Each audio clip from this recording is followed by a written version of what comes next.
À peine Gabrielle Catala a-t-elle eu le temps de rentrer en France qu'elle se fait déjà poursuivre en justice. Elle a dit la connerie de trop.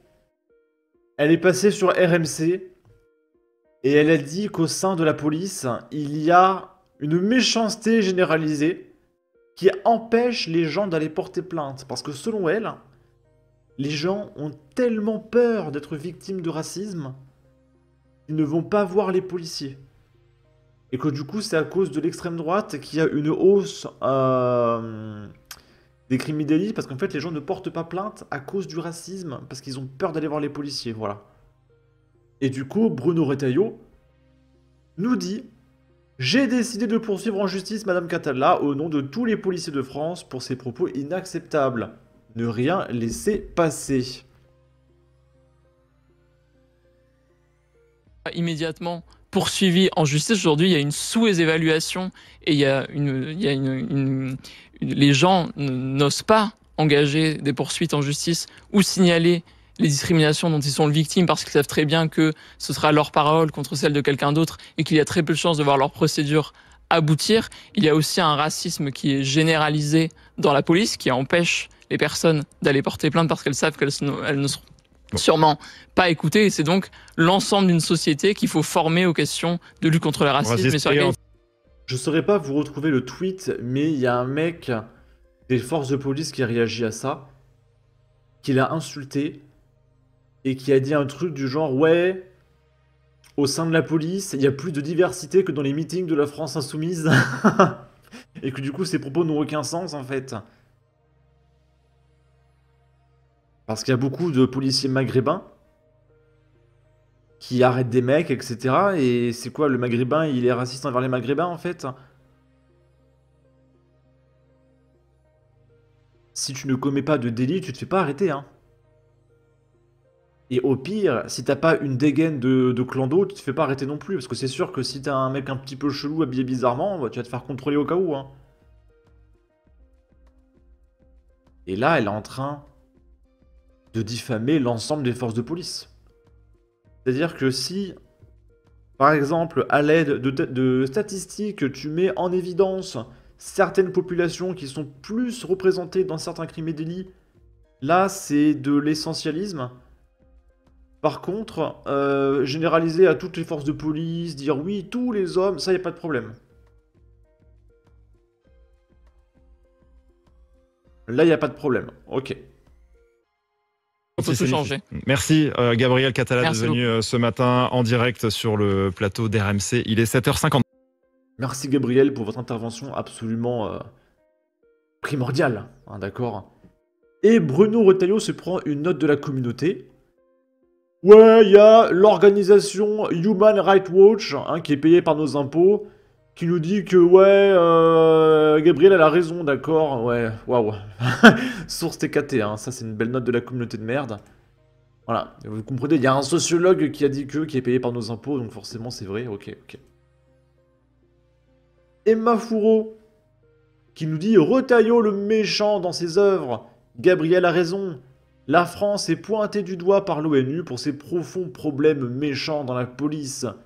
En effet, il ne faut rien laisser passer. Stop aux discriminations et aux violences policières. Il me semble, d'après les dernières stats, que les violences policières, c'est un truc du genre 2 par mois, hein, à l'échelle du pays. Par contre, 160 attaques au couteau par jour, là non, non. Ok. Bon, visiblement, il y a des choses qu'on peut laisser passer, ok. Pourquoi pas, pourquoi pas. Ensuite, The Event. Donc il y a Psyodélique qui a fait une vidéo qui rappelle les heures les plus sombres de l'histoire. Parce qu'il a fait une vidéo sur le fait que Zerator, sous la pression d'une certaine communauté, il a banni Casus Lady du The Event. Et on a ce monsieur en PP Algérie, PP Palestine, qui au passage, truc de ouf, hein, il accuse Casus Lady de nécrophilie. le niveau de violence, quoi. En fait, il a pris un screenshot tronqué Où Casus l'a dit, a dit ouais, la nécrophilie consentie n'est pas une nuisance, ça devrait pas être interdit par la loi, etc. Et il screenshot comme ça, hop. Et il dit voilà, Casus l'a dit, elle est pour la nécrophilie. Et en fait, c'est une fake news. Il a tronqué. Donc regardez, ça se finit à consentement librement. D'accord? Et là, hop, il a coupé à suivant. Et ça se finit où? Consentement. Ça se finit là. Ok? Et là, il a tronqué là. Il a juste pris ça là. Et en fait, Casus l'a dit, paragraphe suivant, donc le mec a volontairement menti. En fait, elle se servait de ça pour dire ok, maintenant, j'aimerais un argument du même calibre pour interdire l'inceste entre adultes consentants. Cousins, demi-frères, tantes, etc. Légalement, c'est toujours de l'inceste, même sans avoir grandi ensemble. Mais quel principe l'interdit si les deux sont majeurs, lucides et pleinement consentants? Donc en fait, elle parlait de la nécrophilie comme un truc horrible pour mettre en évidence l'absurdité de valider les trucs entre cousins. Voilà. Et le mec, il a tronqué volontairement, hop, pour prendre ça et dire regardez, elle valide ça. Non, c'est faux, il ment. Et du coup, ce menteur nous dit psychodélique malaisant prend la tête à tout le monde avec ses vidéos de merde. Et là, il y a un PP Palestine. Vraiment, c'est... Tu sais, on dirait que le drapeau Palestine, c'est un indicateur de si t'es toxique ou pas, tu sais. Et donc le mec répond, après c'est un détraqué qui bat sa compagne. Donc qu'est-ce qu'on peut attendre de lui? Alors ça, je sais pas d'où ça sort. Il me semble que c'est un truc qui a été inventé par Chisel et qui a été relayé sans absolument aucune preuve. Et les gauchistes, c'est même pas qu'ils gobent tout, mais enfin je sais pas, tu leur dis un truc sans aucune preuve, aucune source, et pour eux c'est factuel, tu sais. Un gauchiste, tu lui dis psychodélique, en réalité il a 3 yeux, et il a un visage caché derrière la tête, les gauchistes ils vont dire ah bon, et il va relayer, tu sais. Il vérifie rien, il croit tout, ok. Et il y a un mec qui répond preuve à l'appui. Et notre cher Pépé Palestine, qui au passage s'appelle Super Saiyan, ta preuve c'est ta daronne plus lourde que Godzilla. Ça vole très haut, hein, avec la gauche. Et moi je réponds, pourquoi croire en des théories complotistes alors que littéralement il y a Adrien Quatennens. Adrien Quatennens c'est un truc qui est littéralement factuel. Mais les mecs ils vont essayer d'inventer des trucs pour dire regardez à droite aussi. Non ça n'existe pas en fait. Mais il y a Adrien Quatennens pour le coup là c'est vraiment vrai. D'ailleurs je sais pas ce qu'il devient Adrien Quatennens. Attendez je suis curieux. Qu'est-ce qu'il devient ce mec? Député. Jusqu'en 2024, ok. Il tweet encore, 26 juillet, il a retweeté Jean-Luc Mélenchon. En fait, il parle pas, il retweet des gens. Et là, il fait des tweets communistes, ok. Bah, visiblement, il bosse encore. Bon, d'accord, d'accord. Là, il y a un mec qui dénonce. Il a fait un listing, hein, parce que la gauche fait des listes de mecs à exclure de la société. Hein, ça rappelle un petit peu les années 39-45, mais c'est autorisé hein, quand on est de gauche, hein, on sait tous. Et le mec a fait une liste de noms à bannir de tous les streamers du The Event qui ont osé jouer à Hogwarts Legacy.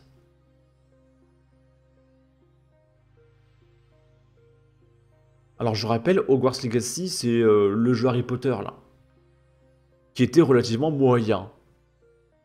J'y ai joué, je l'ai fini. C'est un jeu à patoune, c'est-à-dire qu'il faut récolter des trucs dans le monde ouvert, c'est tout.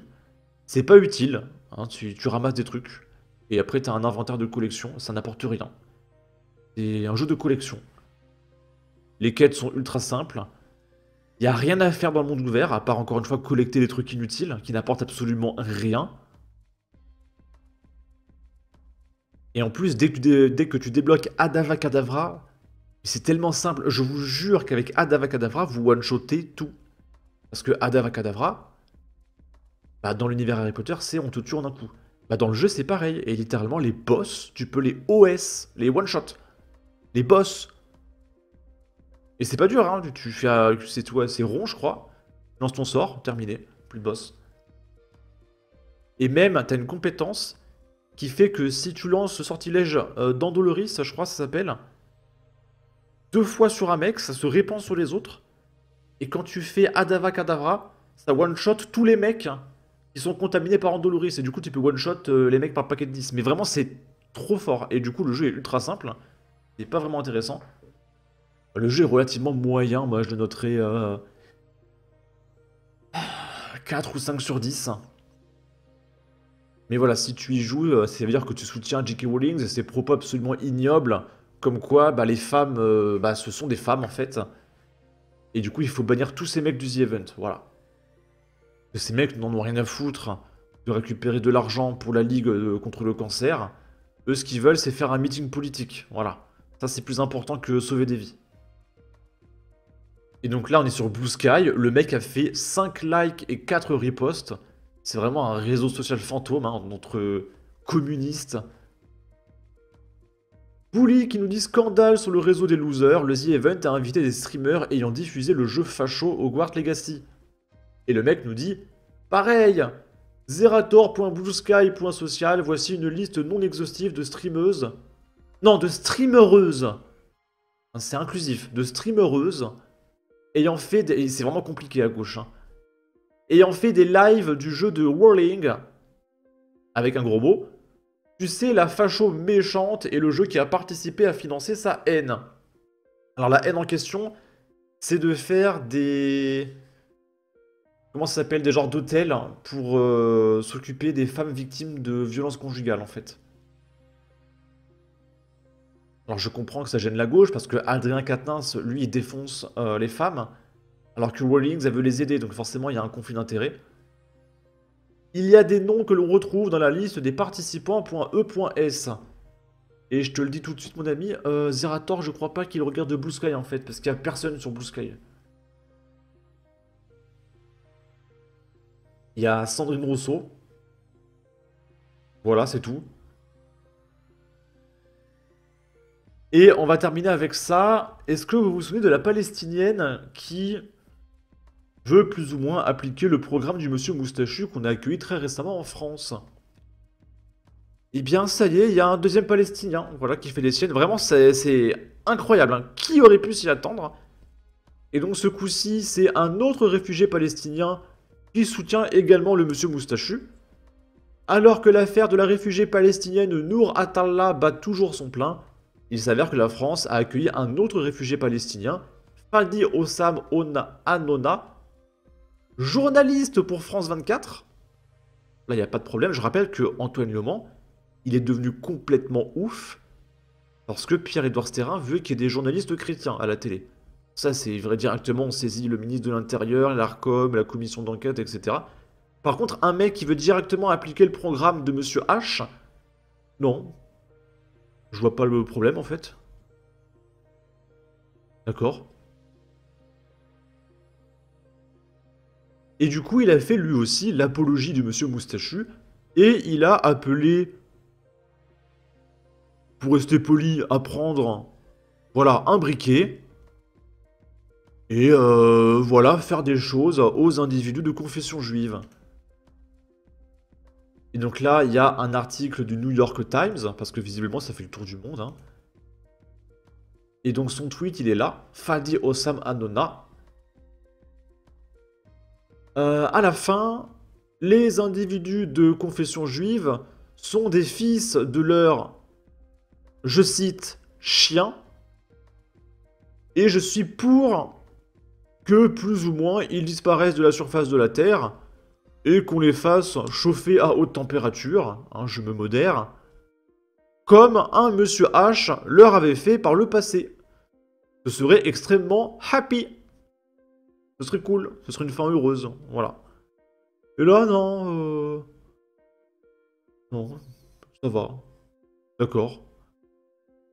Ok. Bah écoutez, la France de 2050, c'est pas mal, hein. C'est-à-dire qu'aujourd'hui, quand tu essayes d'affronter des individus qui soutiennent ouvertement sur tous les réseaux un monsieur moustachu, bah en fait, t'es un fasciste et la France insoumise va les défendre. Voilà. On en est là, quoi. Sur ce, n'hésitez pas à donner votre avis, votre opinion, à partager, liker, commenter, ça aidera au référencement de la vidéo sur YouTube. Abonnez-vous, suivez-moi sur Twitter. Prenez soin de vous, salut!